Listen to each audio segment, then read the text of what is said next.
الحمد للہ وحدہ والصلاة والسلام علی رسول اللہ خاتم النبیین وعلی آلہ وصحبہ اجمعین ومن تبعہم بإحسان الی یوم الدین اما بعد فاعوذ باللہ من الشیطان الرجیم ان اللہ لا یستحیی ان یضرب مثلا ما بعوضة فما فوقها فأما الذین آمنوا فیعلمون انہ الحق من ربهم وأما الذین کفروا فيقولون ماذا أراد الله بهذا مثلا يضل به كثيرا ويهدي به كثيرا وما يضل به إلا الفاسقين۔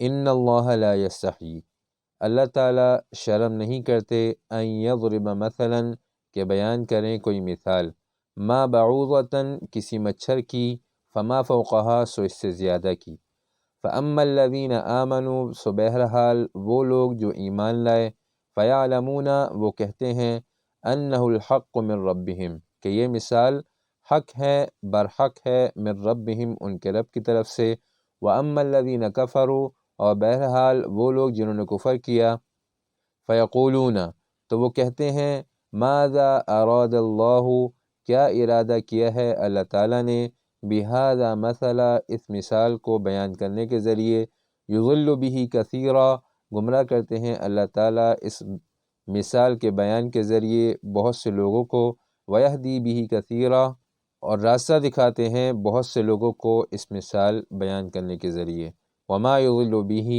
اور گمراہ نہیں کرتے اللہ تعالیٰ اس مثال کے ذریعے، الا الفاسقین مگر نافرمان لوگوں کو۔ پچھلی آیات میں توحید کا دعویٰ اعبدوا ربکم عقلی دلائل سے ثابت ہوا، پھر اس کے بعد صدق رسول اور صدق قرآن کا ذکر تھا مناظرے اور تحدی کے بیان کے ذریعے، پھر نہ ماننے والوں کے لیے تخویف اور ماننے والوں کے لیے یعنی مومنین کے لیے بشارت کا بیان ہوا۔ اب اس آیت میں منکرین کے ایک شبہے اور اعتراض کا جواب ہے۔ قرآن کریم چونکہ توحید پر مشتمل ہے، اس لیے توحید کے مخالفین مختلف طریقوں سے قرآن کا انکار کرتے ہیں، قرآن پر مختلف قسم کے اعتراض کرتے ہیں اپنے انکار کے لیے۔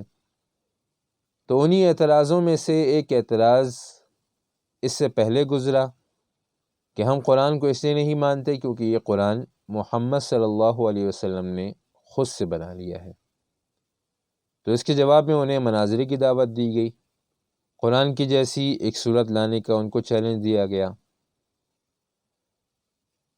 تو اس آیت میں بھی ان کے ایک اعتراض اور اس کا جواب ذکر ہے۔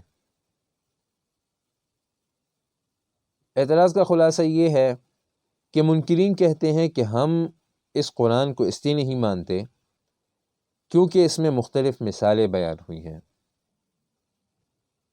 حالانکہ اللہ تعالیٰ مثالوں کے محتاج نہیں ہیں۔ اگر یہ کتاب اللہ تعالیٰ کی طرف سے ہوتی تو اس میں مثالیں نہ ہوتی، تو اس سے پتہ چلتا ہے کہ یہ کتاب اللہ تعالیٰ کی طرف سے نہیں ہے۔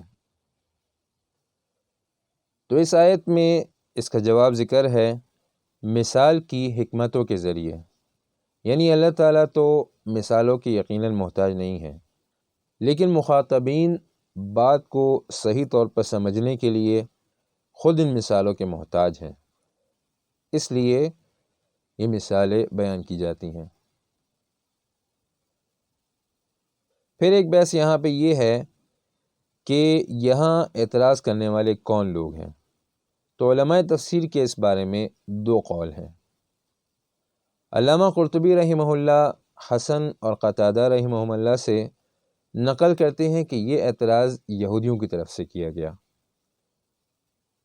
کہ جب اس صورت میں ما قبل میں کفار و منافقین کی مثالیں ذکر ہوئیں، مثلہم کمثل الذی استوقد نارا او کصیب من السماء، جب یہ مثالیں بیان ہوئیں تو اس میں یہود بھی داخل ہیں، تو اس سے ان کے دل پر چوٹ لگی اور انہوں نے قرآن سے انکار کے لیے یہ اعتراض کیا کہ ہم قرآن کو اس لیے نہیں مانتے کیونکہ اس میں مثالوں کا بیان ہے۔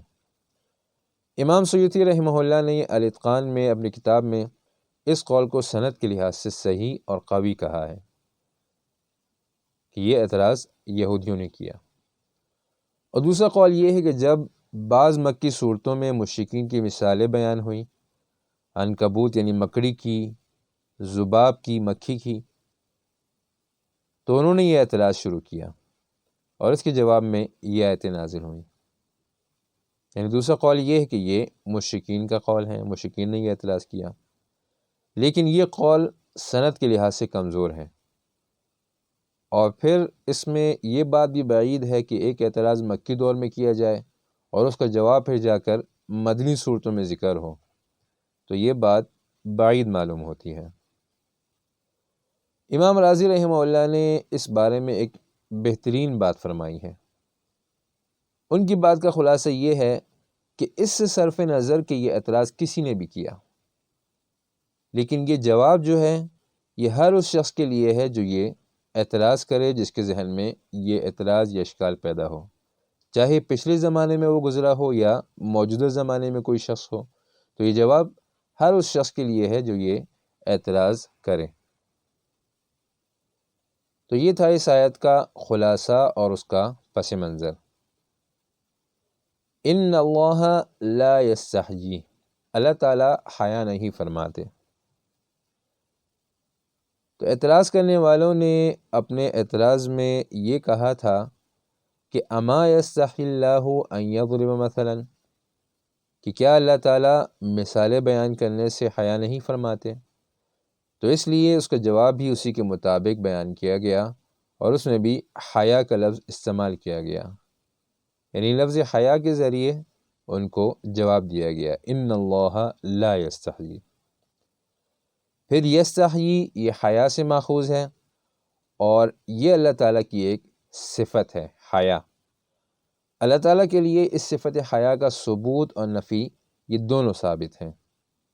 ترمذی، ابو داؤد اور بیہقی نے ایک حدیث ذکر کی ہے، ان اللہ حی کریم یستحیی من عبادہ، اللہ تعالیٰ حیا والے کریم ہیں جو کہ حیا کرتے ہیں اپنے بندوں سے، کہ جب وہ اللہ تعالیٰ کے سامنے اپنے دونوں ہاتھ دعا میں اٹھائیں اور اللہ تعالیٰ انہیں خالی واپس کر دیں، تو اس بات سے اللہ تعالیٰ حیا فرماتے ہیں۔ تو حدیث میں بھی اللہ تعالیٰ کی یہ صفت حیا ثابت ہے۔ پھر حیا اس کی مختلف اقسام ہیں۔ ایک ہوتی ہے حیا شرعی، جیسے حدیث میں آتا ہے الحیاء شعبۃ من الایمان، کہ حیا یہ ایمان کی شاخوں میں سے ایک شاخ ہے۔ پھر حیا شرعی میں اللہ تعالیٰ سے حیا بھی شامل ہے۔ اللہ تعالیٰ سے حیا کیا ہے؟ کہ اللہ تعالیٰ کی بندگی کرنا اور اللہ تعالیٰ کے ساتھ کسی کو شریک نہ ٹھہرانا، تو یہ اللہ تعالیٰ سے حیا ہے۔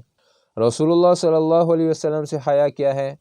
کہ ان کی تابعداری کی جائے، تو یہ رسول سے حیا ہے، تو یہ حیا شرعی ہے۔ دوسرے نمبر پر حیا ہے حیا عرفی، انقباض النفس عن القبیح من الاعمال، یعنی یہ انسان کی وہ صفت ہے جو بعض اوقات انسان کو لاحق ہوتی ہے اور اس کی وجہ سے انسان کا نفس کسی قبیح کام سے رک جاتا ہے، تو عرف میں حیا اس کو کہتے ہیں، کسی برے کام سے رک جانا، حیا کرنا اس سے۔ تیسرے نمبر پر ہے حیا اللہ تعالیٰ کی صفت کے طور پر، اللہ تعالیٰ کی حیا۔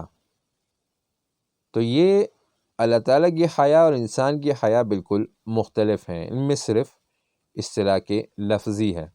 یہ بات پہلے بھی کافی دفعہ گزر چکی ہے کہ اللہ تعالیٰ کی بعض صفات انسانوں کی صفات کے ساتھ مشترک ہوتی ہیں، لیکن ان میں صرف لفظی اشتراک ہوتا ہے اور کیفیت دونوں کی مختلف ہوتی ہے۔ پھر سلف صالحین کے نزدیک اللہ تعالیٰ کے لیے یہ صفت حیا یہ حقیقتاً ثابت ہے، بغیر کسی تشبیہ کے، تمثیل کے اور بغیر کسی تحریف و تعویل کے، بس یہ اللہ تعالیٰ کی ایک صفت ہے، صفت حیا، کما یلیق بشانہ، اس کی کیفیت ہمیں معلوم نہیں ہے، اور اس کے بارے میں سوال کرنا یہ حرام ہے، اور اس کا انکار یہ کفر ہے۔ اللہ تعالیٰ کی تمام صفات کے بارے میں یہی سلف کا عقیدہ ہے۔ پھر اللہ تعالیٰ کے لیے جیسا کہ ہم نے پہلے ہی بتایا کہ یہ صفت ثبوتی اور سلبی دونوں طرح ثابت ہے۔ اس آیت میں صفت سلبیہ کا ذکر ہے کہ لا یستحی، اللہ تعالیٰ حیا نہیں فرماتے، تو اس میں نفی ہے حیا کی، لیکن یہ نفی عام نہیں ہے بلکہ خاص ہے۔ مطلب یہ ہے کہ اللہ تعالیٰ حیا فرماتے ہیں، لیکن یہاں جس حیا کی نفی ہے تو وہ ضرب المثل سے، یعنی مثال بیان کرنے سے، تو مثال بیان کرنے سے اللہ تعالیٰ حیا نہیں فرماتے۔ ان یضرب مثلا، اللہ تعالیٰ حیا نہیں فرماتے مثال بیان کرنے سے۔ اس میں ضربہ ہے، ضربہ کا مادہ مختلف معنوں میں استعمال ہوتا ہے۔ علامہ قرطبی رحمہ اللہ نے لکھا ہے کہ یہاں ضربہ یبینو کے معنی میں ہے، اور ایک احتمال یہ ہے کہ یہ یجعلو کے معنی میں ہے، یعنی یجعل شیئا مثالا لشیء آخر۔ تو یہ ضربہ ہے۔ ہمارے یہاں جب مدرسے میں طالب علم کتابیں شروع کرتا ہے تو سب سے پہلے یہی لفظ پڑھتا ہے، ضرب یضرب ضربا فہو ضارب۔ تو ضرب کے بہت سے معنی آتے ہیں، صلے کے لحاظ سے اس کے معنی بدلتے رہتے ہیں۔ ما بعوضۃ، ان یضرب مثلا ما بعوضۃ، کہ اللہ تعالیٰ حیا نہیں فرماتے کسی مچھر کی مثال بیان کرنے سے بھی۔ تو ما بعوضۃ میں اس کے اعراب میں مختلف اقوال ہیں۔ ایک قول یہ ہے کہ اس میں ما زائدہ ہے مثلا کی تاکید کے لیے، اور بعوضۃ یہ مثلا سے بدل ہے۔ دوسری ترکیب یہ ہے کہ ما نکرہ بدل ہے مثلا سے، اور بعوضۃ ما کی صفت ہے۔ اور تیسری ترکیب اس کی یہ ہے کہ ما تاکید ہے مثلا کی، اور بعوضۃ سے پہلے فعل محذوف ہے، یبین بعوضۃ۔ بعوضہ مچھر کو کہتے ہیں عربی میں، اس کی جمع بعوض آتی ہے۔ اسی طرح بق بھی مچھر کو کہتے ہیں، لیکن یہ بڑے مچھر کو کہتے ہیں، اور بعوضہ چھوٹے مچھر کو۔ یہی وجہ ہے کہ یہاں تحقیر اور تقلیل کی وجہ سے بعوضۃ ذکر کیا گیا ہے، چھوٹا مچھر، کہ اللہ تعالیٰ ایک چھوٹے مچھر کی مثال بیان کرنے سے بھی حیا نہیں فرماتے۔ قرآن کریم میں بہت سے جانوروں کا ذکر ہے، تقریباً 30 قسم کے جانور ہیں جن کا قرآن کریم میں ذکر ہے، اور ان جانوروں میں سب سے چھوٹا جانور مچھر ہے، جس کی مثال سب سے پہلے ذکر ہے۔ اور ان جانوروں میں جن کا قرآن کریم میں ذکر ہے، ان میں سب سے بڑا جانور وہ ہاتھی ہے، اور اس کی مثال سب سے آخر میں ذکر ہے سورہ فیل میں۔ مچھر اگرچہ ایک چھوٹا سا جانور ہے، لیکن اس میں بھی ایک پورا جہان ہے، بہت سے کمالات ہیں اس میں، اور اس کے اور ہاتھی کے اعضاء تقریباً برابر ہوتے ہیں۔ اس کی بھی ہاتھی کی طرح ایک سونڈ ہوتی ہے جس سے وہ خوراک حاصل کرتا ہے۔ البتہ ہاتھی کی سونڈ نرم ہوتی ہے، اور مچھر کی سونڈ اتنی سخت ہوتی ہے کہ سخت سے سخت کھال کے اندر بھی گھس جاتی ہے۔ بعض مچھر ایسے بھی ہوتے ہیں کہ جس کے کاٹنے سے اونٹ جیسا بڑا جانور بھی مر جاتا ہے۔ تو بہرحال یہ ایک چھوٹا سا جانور ہے، لیکن اس میں بہت سے کمالات ہیں، اسی وجہ سے یہاں اس کو مثال کے طور پر پیش کیا گیا ہے۔ فما فوقہا، فما فوقہا میں ما موصولہ ہے، اور اس کے بعد ہوا ضمیر، یہ مبتدا محذوف ہے، یعنی فما ہوا فوقہا۔ فوقہ بلند اور زیادہ کو کہا جاتا ہے، اور یہ عام ہے، یعنی فوقیت چاہے بدن میں ہو یا رتبے میں۔ تو اس میں دونوں کا احتمال ہے کہ یہاں پہ مچھر کی مثال بیان کی گئی ہے، تو بدن میں اگر دیکھا جائے تو اس سے مراد مچھر سے بڑے جانور ہیں، تو بڑے جانور تو قرآن میں بہت سے مذکور ہیں۔ اور اگر رتبے میں دیکھا جائے تو اس سے مراد ہوگا کہ مچھر سے بھی کم درجے کا جانور حقارت میں، تو وہ مراد ہے۔ تو یہاں حقارت میں فوقیت، اس کا معنی زیادہ مناسب معلوم ہوتا ہے، کیونکہ احادیث میں بھی مچھر کا پر حقارت کی مثال کے طور پر بیان کیا گیا ہے۔ جیسے کہ حدیث میں آتا ہے لو کانت الدنیا تعدل عند اللہ جناح بعوضۃ ما سقى منها کافرا شربۃ۔ امام احمد، ترمذی اور ابن ماجہ نے یہ روایت نقل کی ہے۔ یعنی اگر اللہ تعالیٰ کے نزدیک دنیا کی اہمیت مچھر کے پر کے برابر بھی ہوتی تو اللہ تعالیٰ کافر کو ایک گھونٹ بھی نہ پلاتے۔ تو اس حدیث میں مچھر کے پر کی حقارت ذکر کی گئی ہے۔ پھر یہ فوق کا لفظ قرآن کریم میں 41 دفعہ ذکر ہے اور اس کے 13 مصداقات ہیں، لیکن یہ سب مصداقات و معنی یہ سب بلندی اور زیادتی کے معنی کے تحت آتے ہیں۔ فوق کا معنی ایک ہی ہے، بلندی، لیکن ہر جگہ وہاں اس کی ہر جگہ کے مقام کے مناسب بلندی مراد ہوتی ہے۔ تو یہ کل 13 مصداقات ہیں فوقہ کے۔ اگر ہم سب کی مثالیں بیان کریں گے تو درس بہت طویل ہو جائے گا۔ فَأَمَّا الَّذِينَ آمَنُوا فَيَعْلَمُونَ أَنَّهُ الْحَقُّ مِنْ رَبِّهِمْ۔ اس سے پہلے منکرین کے اعتراض کا ایک جواب ذکر ہوا کہ مثال جیسی بھی ہو اللہ تعالیٰ کی شان کے منافی نہیں ہے۔ یہی وجہ ہے کہ اللہ تعالیٰ نے قرآن کریم میں بہت سی مثالیں بیان کی ہیں۔ تو یہاں سے دوسرا جواب ذکر ہے مثال کی حکمتوں کے ذریعے، یعنی ان مثالوں کے بیان میں بہت سی حکمتیں ہیں، جن میں سے ایک حکمت یہ ہے کہ مثال کے ذریعے لوگوں میں تمیز اور فرق معلوم ہوتا ہے۔ فَأَمَّا الَّذِينَ آمَنُوا فَيَعْلَمُونَ أَنَّهُ الْحَقُّ مِنْ رَبِّهِمْ۔ اس میں انہو کی ضمیر مثال کی طرف راجع ہے یا ضرب المثل کی طرف؟ الحق، حق کا لفظ قرآن کریم میں بہت سی جگہ استعمال ہوا ہے اور مختلف معنوں میں استعمال ہوا ہے۔ ہر جگہ اس جگہ کے مناسب معنی میں استعمال ہوتا ہے۔ یہاں کس معنی میں استعمال ہے؟ یہاں مثال کی ممثل لہو سے موافقت اور مطابقت کے معنی میں استعمال ہے۔ مطلب یہ ہے کہ یہ مثال ممثل لہو کے بالکل مناسب ہے۔ پھر یہ لفظ حق قرآن کریم میں 240 دفعہ ذکر ہے۔ لغت میں تو اس کا معنی آتا ہے ثابت، یعنی کوئی چیز حق ہے، ثابت ہے، اور عرب کے عرف میں ہر اس چیز کو حق کہا جاتا ہے جو کہ ثابت ہو یقینی طور پر اور اس کا انکار جائز نہ ہو، تو اسے کہتے ہیں حق۔ اور پھر یہ اعیان کے لیے بھی استعمال ہوتا ہے، ذوات کے لیے، افعال و اقوال کے لیے بھی بولا جا سکتا ہے۔ تو یہی وجہ ہے کہ قرآن کریم میں اس کے بہت سے مصداقات ہیں۔ علماء نے اس کے کل 22 مصداقات جمع کیے ہیں۔ ہم نے بھی اپنے پاس یہ تمام مصداقات لکھے ہیں۔ ہمارا ارادہ نہیں تھا کہ ان تمام کو درس میں ذکر کریں، کیونکہ اس سے پھر درس بہت طویل ہو جاتا ہے، لیکن صرف اس وجہ سے ہم یہاں پر حق کے یہ تمام 22 مصداقات ذکر کریں گے تاکہ ہمیں اس بات کا اندازہ ہو کہ کبھی لفظ ایک ہی ہوتا ہے لیکن اس کے مختلف مصداقات ہوتے ہیں، مختلف معانی ہوتے ہیں۔ بعض لوگ اس بات کو نہیں سمجھتے اور ہر جگہ لفظ کا ایک ہی ترجمہ کرتے ہیں، اور اس کی وجہ سے پھر اس کا معنی بھی غلط بیان کرتے ہیں۔ اور بعض دفعہ ایسا بھی ہوتا ہے کہ بعض لوگ اس غلطی کی وجہ سے گمراہی کا بھی شکار ہو جاتے ہیں۔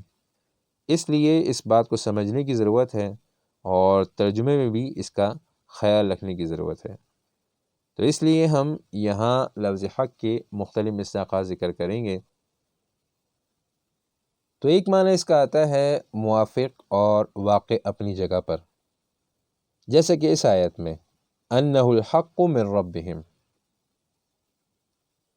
دوسرا معنی آتا ہے حق جو کہ ثابت ہو دلیل شرعی یقینی سے، یعنی جو باطل کے مقابلے میں آتا ہے حق۔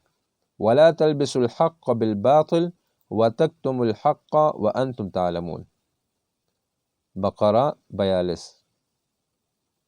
شرعی جرم کے معنی میں آتا ہے وَيَقْتُلُونَ النَّبِيِّينَ بِغَيْرِ الْحَقِّ، کہ یہودیوں نے انبیاء کو قتل کیا بغیر کسی شرعی جرم کے، بقرہ 61۔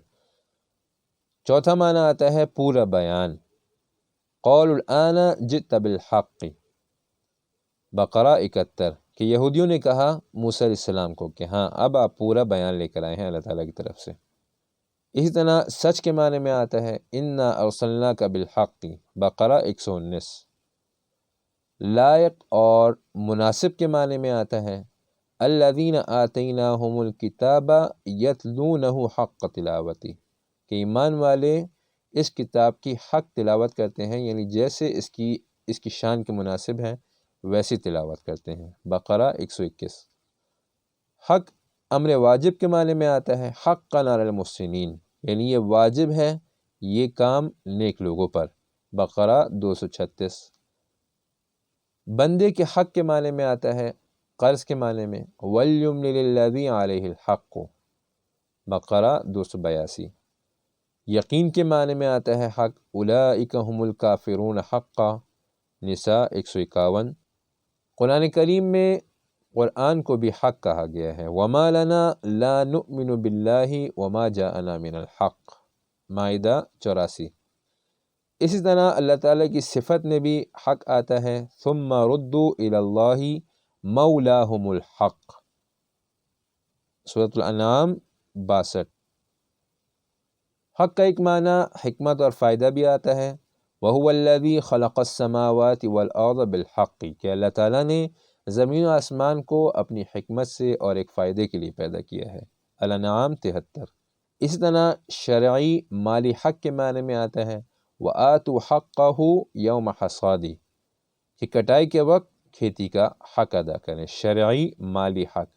الانعام 141۔ جہاد کے معنی میں آتا ہے حق یجادلونک فی الحق، انفال 6 نمبر۔ ضلال یعنی گمراہی کے مقابلے میں حق کا استعمال ہوتا ہے فذالکم اللہ ربکم الحق، یونس 32۔ توحید کا صحیح عقیدہ، اس کے معنی میں آتا ہے قل هل من شرکائکم من یہدی الی الحق، یونس 35۔ اللہ تعالیٰ پر حق تفضلی کذالک حقا علینا ننجی المؤمنین، کہ یہ حق ہے ہم پر، اللہ تعالیٰ فرماتے ہیں کہ ہم نجات دیں مومنین کو، تو اللہ تعالیٰ پر تو کوئی چیز لازم نہیں ہو سکتی، تو اسے کہتے ہیں حق تفضلی کہ اللہ تعالیٰ نے خود سے اپنے اوپر یہ بات لازم کی ہے۔ سورہ یونس 103۔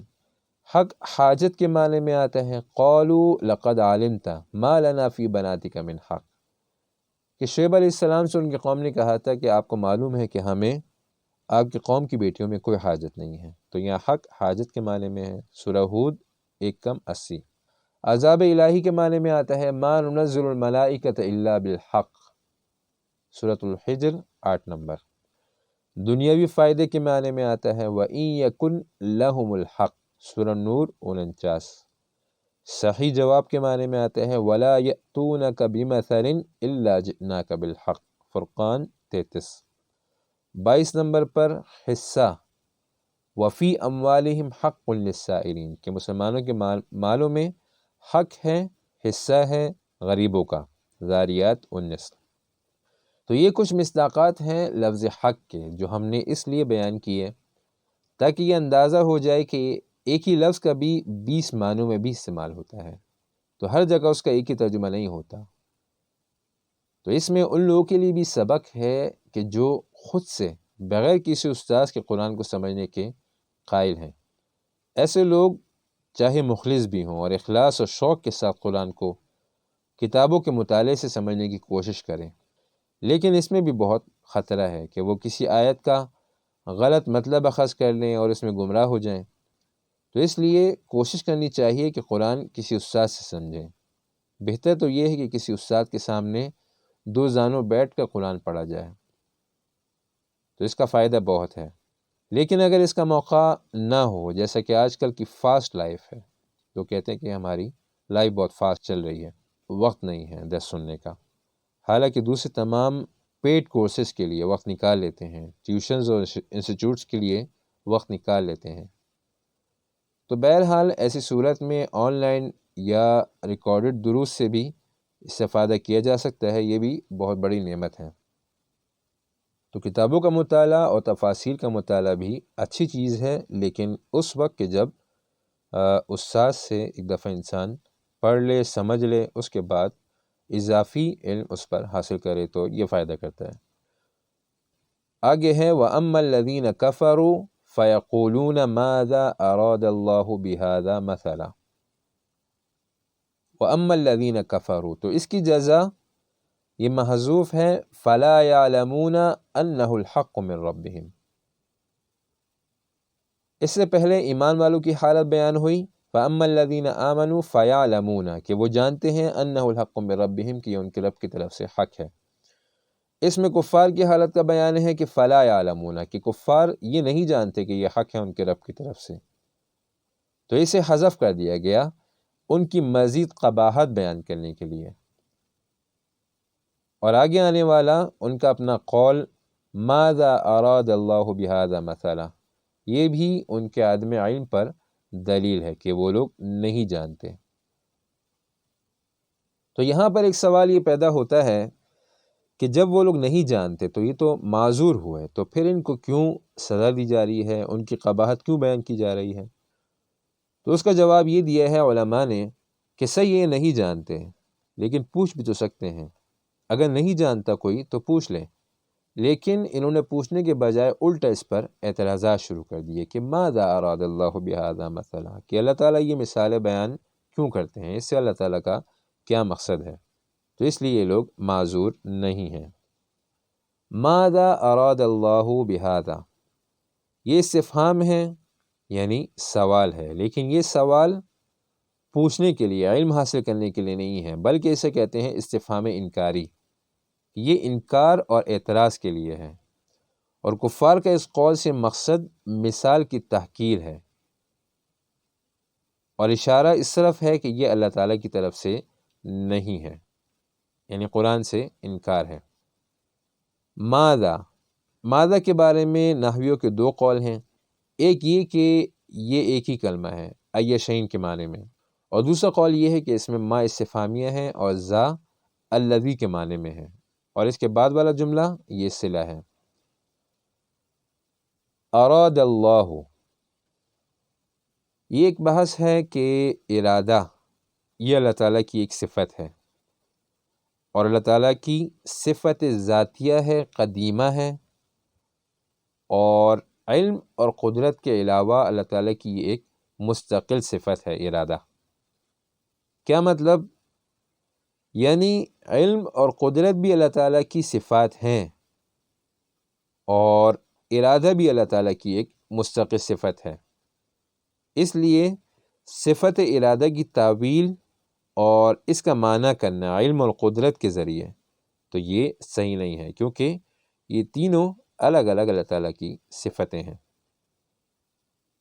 پھر ایک بات یہ کہ یہ صفت ارادے کی یہ مخلوق میں بھی پائی جاتی ہے، لیکن اللہ تعالیٰ اور مخلوق کی صفت میں فرق ہے۔ مخلوق کی صفت ارادہ دل کے کسی ایک طرف میلان کے معنی میں آتی ہے، اور کبھی اس کا حصول ہوتا ہے اور کبھی نہیں ہوتا، یعنی انسان کبھی ایک ارادہ کرتا ہے تو کبھی وہ اس ارادے کو کر پاتا ہے اور کبھی اس کو عملی جامہ نہیں پہنا پاتا، جبکہ اللہ تعالیٰ کی صفت ارادہ یہ دو مقدور افعال میں ترجیح دینے کے معنی میں آتی ہے، اور اس میں تخلف اور خلاف واقع کا کوئی احتمال نہیں ہوتا، یعنی ایسا نہیں ہو سکتا کہ اللہ تعالیٰ کسی چیز کا ارادہ کریں اور وہ نہ ہو، بلکہ اللہ تعالیٰ جس چیز کا ارادہ کرتے ہیں وہ ہو کر ہی رہتی ہے، کیونکہ اللہ تعالیٰ یفعل ما یرید ہیں، فعال لما یرید ہیں، جو چاہتے ہیں کرتے ہیں، جو ارادہ کرتے ہیں وہ کرتے ہیں۔ تو یہ بھی اللہ تعالیٰ کی صفت ہے۔ یہ صفت جیسے کہ یہ قاعدہ پہلے ہی بیان ہوا کہ بہت سی صفتیں ہوتی ہیں جو کہ بندے اور اللہ تعالیٰ کے درمیان مشترک ہوتی ہیں، لیکن اس میں اشتراک لفظی ہوتا ہے صرف، تو یہ بھی ویسے ہی ہے۔ اس میں مثلا یا تو حال ہے یا تمیز ہے ہاذا سے، سو یہ مثلا کی ترکیب۔ یضل بہ کثیرا، یہ دوسری حکمت ہے قرآن کریم میں مثالیں ذکر کرنے کی، کہ ان مثالوں پر بہت سے فوائد اور آثار مرتب ہوتے ہیں، ترتب الآثار المختلفہ۔ ایک فائدہ یہ ہے کہ اس کے ذریعے اللہ تعالیٰ بہت سے لوگوں کو گمراہ کرتے ہیں اور بہت سو کو اللہ تعالیٰ ہدایت عطا فرماتے ہیں۔ تو یہاں اس کی یہ حکمت بیان ہے۔ پھر یہاں اضلال کی نسبت اللہ تعالیٰ کی طرف ہے، تو یہ نسبت حقیقتاً ہے، اور قرآن کریم میں یہ 30 دفعہ ذکر ہے۔ قرآن کریم میں اضلال کی نسبت غیر اللہ کی طرف بھی کی گئی ہے، لیکن ان دونوں نسبتوں میں فرق ہے۔ اللہ تعالیٰ کی طرف اضلال کی نسبت کا معنی بندے میں فعل ضلال کو پیدا کرنا ہے، یعنی گمراہی کا جو فعل ہے اس کے پیدا کرنے والے اللہ تعالیٰ ہیں، جبکہ غیر اللہ کی طرف جب اضلال کی نسبت کی جاتی ہے تو اس کا معنی مختلف ہوتا ہے۔ اس کا کیا معنی ہوتا ہے؟ گمراہی کی دعوت دینا یا اس کا وسوسہ ڈالنا۔ تو نسبت مخلوق کی طرف بھی ہوتی ہے اور خالق کی طرف بھی، لیکن اس کا معنی پھر مختلف ہوتا ہے۔ جیسا کہ شیطان کی طرف اضلال کی نسبت ہوتی ہے، وَلَقَدْ أَضَلَّ مِنْكُمْ جِبِلًّا كَثِيرًا، یاسین 62۔ فرعون کی طرف بھی نسبت ہوتی ہے گمراہی کی کہ اس نے اپنی قوم کو گمراہ کیا، وَأَضَلَّ فِرْعَوْنُ قَوْمَهُ وَمَا هَدَىٰ، طٰہٰ 1:80۔ باطل معبود کی طرف نسبت ہوتی ہے، رَبِّ إِنَّهُنَّ أَضَلَّنَّ كَثِيرًا مِنَ النَّاسِ، ابراہیم 36۔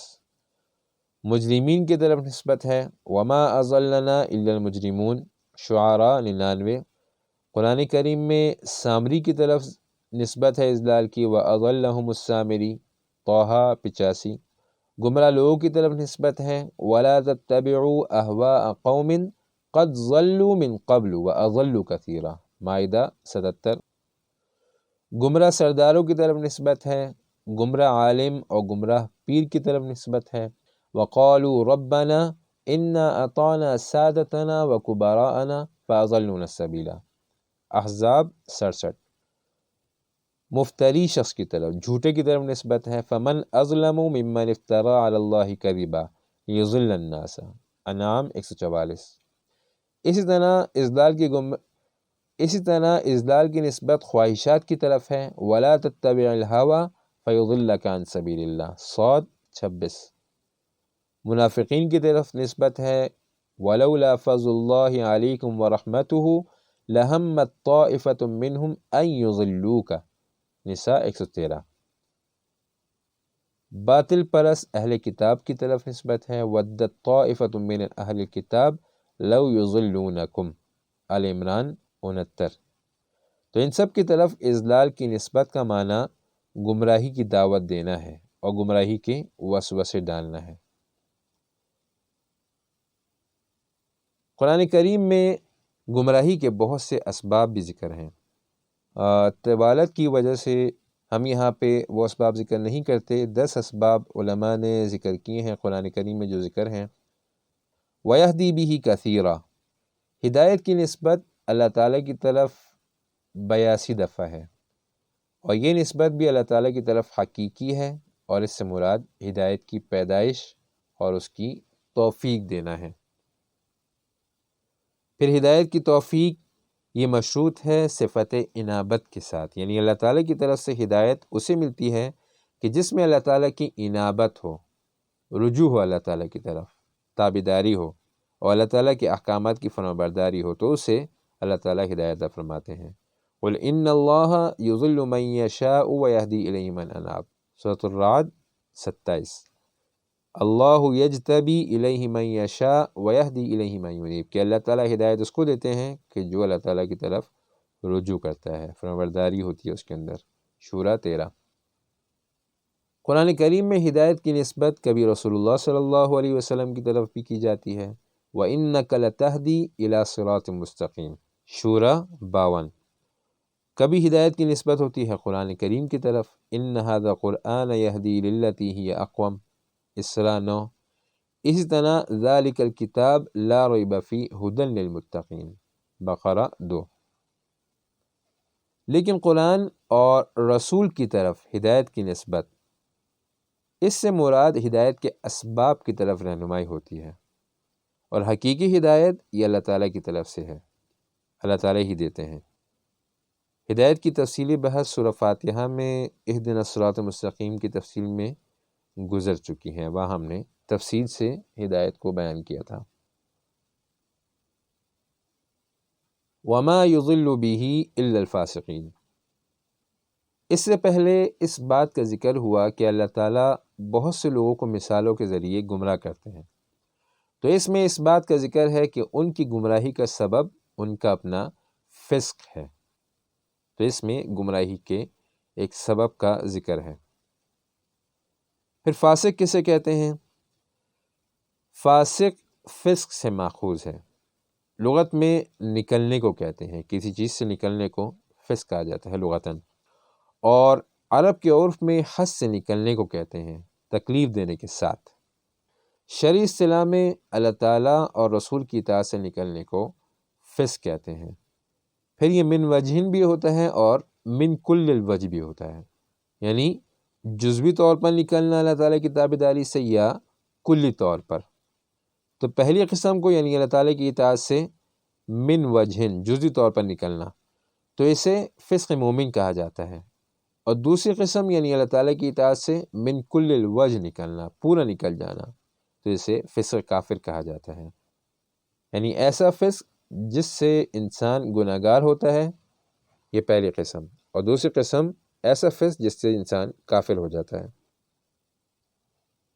مفسرین نے ایک نقطہ یہاں پہ یہ لکھا ہے کہ قرآن سے پہلے اس معنی میں انسان پر فاسق کا اطلاق کلام عرب میں معروف نہیں تھا، یعنی قرآن سے پہلے انسان کو فاسق کہنا یہ کلام عرب میں معروف نہ تھا، لیکن جب قرآن نے اس کا استعمال کیا، انسانوں پر فاسق کا اطلاق کیا، تو عرب کے فصحاء و بلاغاء نے اس پر کوئی اعتراض نہ کیا۔ تو عرب کے اس رویے سے پتہ چلتا ہے کہ فسق کا یہ شرعی معنی عربیت کے عین موافق ہے، اسی لیے انہوں نے اس پر کوئی اعتراض نہیں کیا۔ تقریباً تمام اہل لغت نے یہ بات نقل کی ہے۔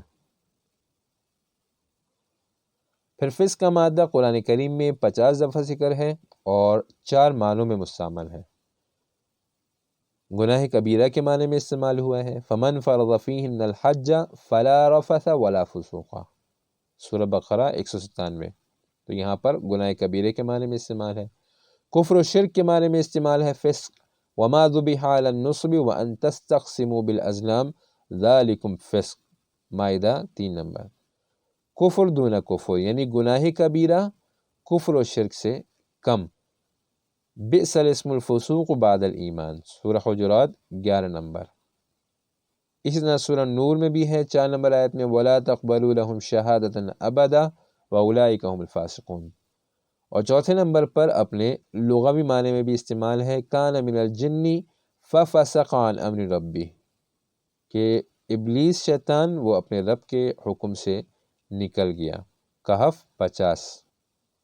تو ہماری اس آیت میں دوسرا معنی مراد ہے، یعنی فسق کفر۔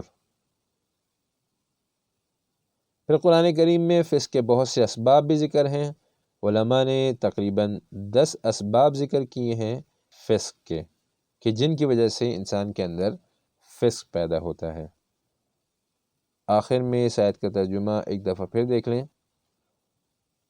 ان اللہ لا یستحیی، یقیناً اللہ تعالیٰ حیا نہیں فرماتے، ان یضرب مثلا کہ بیان کریں کوئی مثال، ما بعوضۃ کسی مچھر کی، فما فوقہا سو اس سے بڑی کسی چیز کی، فاما الذین آمنوا بہرحال وہ لوگ جو ایمان لائے، فیعلمون تو وہ کہتے ہیں، انہ الحق من ربہم کہ یہ مثال حق ہے ان کے رب کی طرف سے، واما الذین کفروا اور بہرحال وہ لوگ جنہوں نے کفر کیا، فیقولون تو وہ کہتے ہیں، ماذا اراد اللہ کیا ارادہ کیا ہے اللہ تعالیٰ نے، بہذا مثلا اس مثال کو بیان کرنے کے ذریعے، یضل بہ کثیرا گمراہ کرتے ہیں اللہ تعالیٰ اس مثال کے بیان کے ذریعے بہت سے لوگوں کو، ویہدی بہ کثیرا اور راستہ دکھاتے ہیں اس مثال کے بیان کرنے کے ذریعے بہت سے لوگوں کو، وما یضل بہ اور نہیں گمراہ فرماتے اللہ تعالیٰ اس مثال کے ذریعے الا الفاسقین مگر